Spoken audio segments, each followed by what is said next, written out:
திட்டக்குடி அருகே கள்ள நோட்டு அச்சடித்ததாக விடுதலை சிறுத்தைகள் கட்சியைச் சேர்ந்த 4 பேரை போலீசார் செவ்வாய்க்கிழமை கைது செய்தனர். இந்த வழக்கில் இருவர் ஏற்கனவே கைது செய்யப்பட்டனர். கடலூர் மாவட்டம் திட்டக்குடி அடுத்த அதனத்தம் கிராமத்தைச் சேர்ந்த செல்வம் விடுதலை சிறுத்தைகள் கட்சியின் மாவட்ட பொருளாளராக பொறுப்பு வகித்து வந்தார்.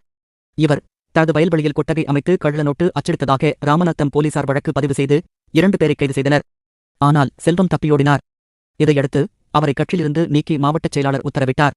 இவ்வழக்கில் தொடர்புடையவர்களை பிடிக்க கடலூர் எஸ்பி ஜெயக்குமார் உத்தரவின் பேரில் காவல் ஆய்வாளர் ஜம்புலிங்கம் தலைமையில் 3 தனிப்படைகள் அமைக்கப்பட்டன. தனிப்படை போலீசார் விசாரணை நடத்தி அதனத்தம் அஜித், அரவிந்த், மப்புடையூர் வடிவேல் பிள்ளை, கள்ளக்குறிச்சி மாவட்டம் பெருமங்கலம் சக்திவேல் ஆகிய 4 பேரையும் கைது செய்தனர். இவர்கள் விடுதலை சிறுத்தைகள் கட்சியைச் சேர்ந்தவர்கள்.